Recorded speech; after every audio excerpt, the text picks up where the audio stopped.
ఇవాళ నరేంద్ర మోడీ ప్రభుత్వం జాతీయ ఉపాధి హామీ పథకాన్ని తూట్లు పడిసి నిర్వీర్యం చేసి ఆ పథకాన్ని రద్దు చేయడం ద్వారా మళ్ళీ రైతులు రైతు కూలీలు గ్రామాలు వదిలి పట్టణాలకు వలసపోయే పరిస్థితి. పట్టణాలకు వలసెళ్తే మళ్ళీ వెట్టి చాకిరి వస్తుంది. అదాని అంబానీలకు అగ్వకు సగ్వకు కూలీలు దొరుకుతారు. అందుకే ఈనాడు నరేంద్ర మోడీ గారు ఈనాడు కార్పొరేట్ కంపెనీల చేతిలో కీలు బొమ్మగా మారి జాతీయ ఉపాధి హామీ చట్టాన్ని రద్దు చేసి మళ్ళీ మల్టీనేషనల్ కంపెనీలకు మన హక్కులను తాకట్టు పెట్టే ప్రయత్నం చేస్తున్నాడు. అందుకే మిత్రులారా, ఈనాడు దేశంలో మొదటి స్వతంత్ర ఉద్యమంలో బ్రిటిషర్స్ని ఈ దేశం నుంచి తరిమినాం. దానితోని మనకు స్వేచ్ఛ వచ్చినట్టు కాదు. నిజమైన స్వేచ్ఛ, కమ్యూనిస్టులు కోరుకునే స్వేచ్ఛ, దోపిడీ ఆగాలి, పేదలకు మేలు జరగాలి, రైతు కూలీ హక్కులను కాపాడాలి అనేదే మీ పోరాటం. ఆ పోరాటానికి అండగా నిలబడ్డది కాంగ్రెస్ పార్టీ. మీ పోరాటాలను, మీ నినాదాలను చట్టాలు శాసనాలు చేసి ఈ దేశంలో రైతాంగాన్ని ఆదుకున్న పార్టీ కాంగ్రెస్ పార్టీ.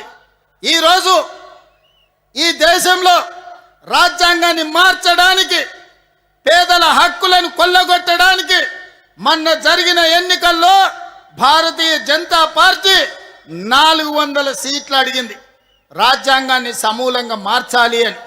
కానీ ప్రజలు, కమ్యూనిస్టులు, కాంగ్రెస్ పార్టీ, మా నాయకుడు రాహుల్ గాంధీ గారు అందరితో నిలబడి కాంగ్రెస్కు అధికారం ఇవ్వండి, ఒకవేళ బీజేపీకి 400 సీట్లు ఇస్తే రాజ్యాంగాన్ని సమూలంగా మారుస్తారు, రిజర్వేషన్లు రద్దు చేస్తారని ప్రతి గ్రామానికి వెళ్ళి చెప్పిండు. అందుకే ఈనాడు బీజేపీకి 240 సీట్ల దగ్గరనే ఆగింది. మరి పరోక్షంగా ఈనాడు మళ్ళీ రాజ్యాంగాన్ని చెరబట్టడానికి భారతీయ జనతా పార్టీ ప్రయత్నం చేస్తుంది. దాంట్లో భాగంగానే ఎస్ఐఆర్ తీసుకొచ్చిండ్రు.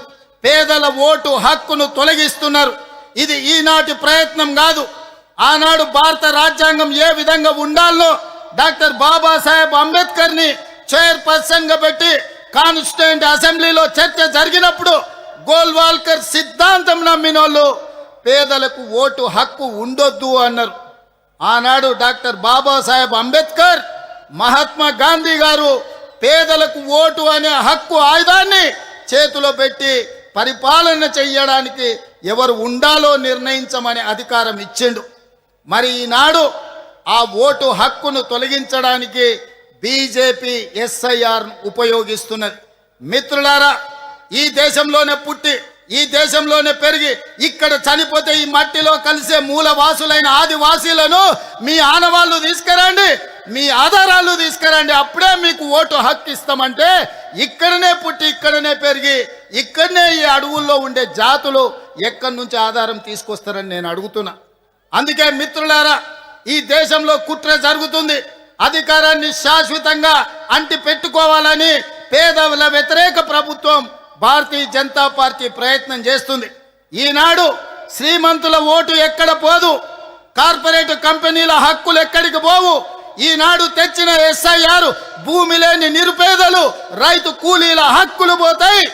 వాళ్ళ ఓటు హక్కు పోతే వాళ్ళ రేషన్ కార్డు పోతుంది. వాళ్ళ రేషన్ కార్డు పోతే వాళ్ళకున్న ఆస్తులు పోతాయి. ప్రభుత్వం అందించే సంక్షేమ పథకం ఏది కూడా అందదు. ఈ దేశంలో ఏది కావాలన్నా ఓటు హక్కు ఉన్నవాడికే ప్రభుత్వాలు ఈరోజు సంక్షేమ పథకాలు ఇస్తున్నాయి.